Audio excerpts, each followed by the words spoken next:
அன்பான மகர ராசி நேயர்களே, குரு வக்ர நிவர்த்தி பலன்கள். குரு வக்ரமா இருக்கையில அந்த காலகட்டத்துல மிகப்பெரிய நெருக்கடி சந்திச்சிருப்பீங்க. எங்கெங்க இருந்தோ உங்களுக்கு மிகப்பெரிய பிரச்சனைகளை கொடுத்துருப்பாங்க. பண விஷயத்துல ஒரு பக்கம் லாக் ஆயிருப்பீங்க. பணம் ஒரு பக்கம் வந்துகிட்டே இருக்கும். ஆனா அந்த வரக்கூடிய பணங்கள் இன்னொரு பக்கம் பார்த்தீங்கன்னா விரைய செலவாகக்கூடிய அமைப்பா இருக்கும். நம்ம கண்ணுக்கு தெரிஞ்ச விரயங்கள் அதிகமாகிட்டே அதை எப்படியும் கட்டுப்படுத்த முடியாத அமைப்புல தான் நீங்க இருப்பீங்க. ஏன்னா உங்க ராசிக்கு 12ஆம் அதிபதியும் 3ஆம் அதிபதியான குரு பகவான் உங்க ராசிக்கு 6ஆம் இடத்துல வக்கரத்துல இருந்தாரு. அப்ப எதிரிகளுடைய பலம் உயர்ந்திருக்கும். பிரச்சனையை எப்படி கையாளுறது, எப்படி பிரச்சனையை முடிக்கிறது. ஆனா இருந்தாலும் என்ன இருந்தாலும் உங்களுக்கு மனசு துணிவு அதிகமா இருக்கு. ஏன்னா உங்க ராசியில செவ்வாய் உச்சமா இருக்காரு. ஆனா மனசுல துணிவு அதிகமா இருந்தாலுமே ஒரு பிரச்சனையோட தீவிரத்தை பார்த்து நீங்க கொஞ்சம் கதிகலங்கி போய் தான் இருப்பீங்க. ஆனா உங்களுக்கு தேவையான அளவுக்கு ஒரு ஆலோசனை சொல்றதுக்கு உங்களோட சேர்ந்த நண்பர்கள் உங்க கூட எப்பயுமே இருப்பாங்க. அதுதான் மகர ராசிக்காரர்களுக்கு மிகப்பெரிய ஒரு வரப்பிரசாதமே. எது வந்தாலும் சரி பக்கபலமா இருக்கிறதுக்குன்னு ஒரு 4-5 பேர் இருப்பாங்க. அதில் ஒருத்தர்கிட்ட போய் ஆலோசனை ஒரு அட்வைஸ் கேட்டு அந்த பிரச்சனையை சுமூகமா தீர்க்க நினைப்பீங்க. ஆனா அது பாருங்களேன் ஒரு பக்கம் வளர்ந்துகிட்டே இருக்கும். இதுக்கெல்லாம் ஒரு விடிவு காலம் பிறக்கிறதுக்காகத்தான் குருவுடைய வக்ர நிவர்த்தி காலங்கள் வருகிறது. அப்ப இது வரைக்கும் இருந்த பிரச்சனை எல்லாமே முடிஞ்சிடும். பண விஷயமாக இருந்தாலும் சரிதான், இல்ல தொழில் விஷயமா இருந்த தொழில் நிறைய தடைகளை கொடுத்துக்கிட்டே இருக்கும். உங்களுக்குன்னு பாருங்க தொழில் போட்டிகள் அதிகமாகிட்டே இருக்கும். அப்ப இந்த காலகட்டத்துல நீங்க ரொம்ப கொஞ்சம் பொறுமையாகவும் நிதானமாகவும் இருக்கணும். ஏற்கனவே பொறுமையா தான் இருப்பீங்க. மற்றவர்களை உங்களுடைய பேச்சாலே நீங்க வசியப்படுத்துவீங்க. ஒரு அதிகாரத்தோடு உங்க பேச்சு இருக்கும். அப்படி இருந்தாலுமே நீங்களே சில சமயங்களை ஒரு பயந்து போய் மனசுல ஒரு பயத்தை கொடுக்கக்கூடிய காலமாகத்தான் இது வரைக்கும் எடுத்திருக்கோம். இப்ப இந்த மார்ச் 11க்கு அப்புறம் மிகப்பெரிய நல்ல ஒரு முன்னேற்றமான காலமாக இருக்கிறது. இழந்ததை பூரா நீங்க மீட்டு எடுப்பீங்க. அதை எடுத்த விட நீங்க ஓஞ்சே உட்காருவீங்க. அது வரைக்கும் நீங்க ஓய மாட்டீங்க. எல்லாம் போயிடுச்சு போயிடுச்சு போயிடுச்சு அப்படிங்கிற எண்ணம் தூங்கி உங்களுக்கு மனசுக்குள்ள இருந்துகிட்டே இருக்கும். குடும்பத்திலையும் பாத்தீங்கன்னா நிறைய விரயங்கள் வந்துகிட்டே இருக்கும். சொல்லு ஒருத்தர் கேட்க முடியாத அளவுக்கு அவருடைய குணங்கள் அப்படி இருக்கும். வீட்டுக்குள்ள போனால ஒரு எரிச்சலான தன்மைகள் இருக்கும். உங்களுடைய தாய் உங்களை புரிஞ்சுக்கிற மாட்டாங்க. அவங்க ஒரு பக்கம் உங்களை டென்ஷன் ஏற்றிக்கிட்டே இருப்பாங்க.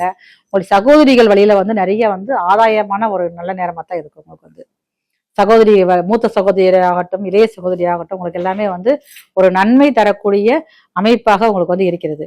அதனால நீங்க பண விஷயத்துல நீங்க கவலைப்பட வேண்டிய அமைப்பே கிடையாது. உங்களுக்கு மிகவும் உங்களுக்கு உங்களுடைய மனைவி, அதாவது ஆண்களாக இருந்தால் மனைவி வழியிலையும், பெண்களாக இருந்தால் கணவன் வழியிலையும், அந்த சார்ந்த உறவுகள்கிட்டையும் நீங்க உங்களுடைய உறவுகளை ரொம்ப கவனமா நீங்க கையாளணும். இல்லைன்னா மிகப்பெரிய விரிசல் ஏற்படக்கூடியதா இருக்கனால அவங்க 2 உறவுகளையும் நீங்க சமமா பார்த்து கொண்டு போனீங்கன்னா குடும்பத்துக்குள்ள எந்த ஒரு பிரச்சனையும் வராம இருக்குது. உங்களுடைய வாழ்க்கை துணை மூலமாக உங்களுக்கு வருமானங்கள் புதியதாக வரக்கூடிய வாய்ப்புகள் அதிகமா இருக்குது. அவங்க வழியில அவங்களுக்கு சொத்துக்கள் சேரக்கூடிய அமைப்புகள் இருக்குது. உங்களுடைய குழந்தைகளும் இந்த காலகட்டத்துல உங்களுக்கு புரிஞ்சுக்கிட்டு உங்களுக்கு ஏற்ற மாதிரி நடந்துக்கிட்டு உங்களுடைய மனசை காயப்படுத்தாம இருக்கிறதுக்கு அமைப்புகள் இருக்குது. புதியதாக வீடு கட்டக்கூடிய அமைப்புகள் இருக்கு. உங்களுக்கு ஏன்னா வீடு கட்டணும் அப்படின்னா இடம் வாங்கி போடுவீங்க, இடம் வாங்குவீங்க. அசையா சொத்துக்கள் அதிகமா நீங்க சேர்க்கணுங்கிற எண்ணம் இப்பதான் வந்திருக்கும். என்னதான் சம்பாத்தியம் ஃபுல்லா விரைய செலவா தான் போய்கிட்டு இருக்கு. நம்ம எப்ப சேமிக்க அப்படின்னால இப்ப நம்ம இடங்கள், காலி இடங்கள், பூமி எல்லாம் வாங்கி நமக்குன்னு ஒரு அசையா சொத்துக்கள் வேணும் அப்படிங்கிற மாதிரி ஒரு எண்ணங்கள் உருவாகும். உங்களுக்கும் சில காலமாக சில விதமான மரண பயங்களை கொடுத்துருக்கும். நாளைக்கு நாம இல்லைன்னா நம்ம பிள்ளைக்கு என்ன செய்யுது அப்படிங்கிற மாதிரி எண்ணங்கள் இப்ப கடந்த நாட்கள்ல கொஞ்ச நாளைக்கு இருந்திருக்கும்.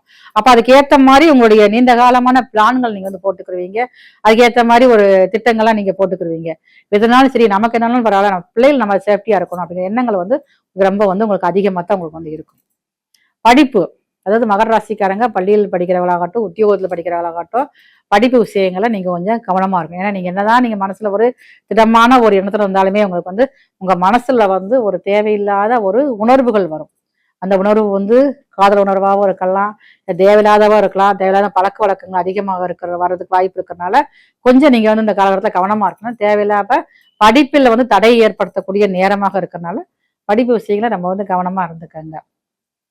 உங்க ஊர்ல இருக்கக்கூடிய அன்னை மீனாட்சி அம்மன், அன்னை மீனாட்சி அம்மன் சிவன் கோயில இருக்கிற பெண் தெய்வத்திற்கு, சிவன் கோயில விசாலாட்சியா இருப்பாங்க, மீனாட்சி அம்மனாவும் இருப்பாங்க.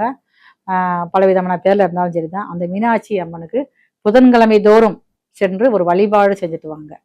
அம்மனுக்கு பிடிச்சது தாமரைப்பூ, தாமரைப்பூ வாங்கி கொடுத்து உங்க பேருக்கு அர்ச்சனை பண்ணிக்கங்க. ஒரு 5 விளக்கு மாவிளக்கு தீபம் ஏற்றி வழிபாடு செஞ்சுட்டு வந்தீங்கன்னா உங்களுக்கு வரக்கூடிய காலங்கள்ல எந்த ஒரு பிரச்சனையும் இல்லாம வருமானங்கள் அதிகரிக்கக்கூடிய காலமாகவும் தேவையில்லாத பிரச்சனை உங்கள்கிட்ட விலகக்கூடிய காலமாகவும் இருக்கும். நம்ம சொல்ற அந்த ராசி பலன் எல்லாமே பாத்தீங்கன்னா இது வந்து பொது பலன்கள் மட்டும்தான்.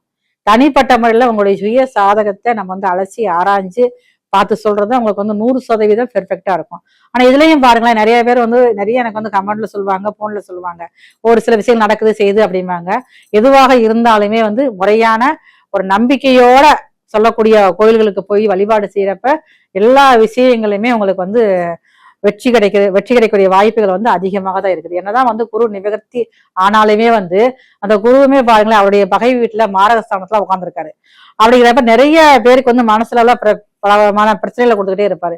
அந்த குரு வந்து எல்லாத்துக்குமே நல்லதும் செய்ய மாட்டாரு, அதே மாதிரி பாதகமும் செய்ய மாட்டாரு. அப்படி இருக்கிற காலத்துல முறையான வழிபாடுகள் இருந்தா தான் நம்மளால வந்து அடுத்த காலத்துக்கு போக முடியும், வாழ்க்கையிலேயே வெற்றி பெற முடியும்.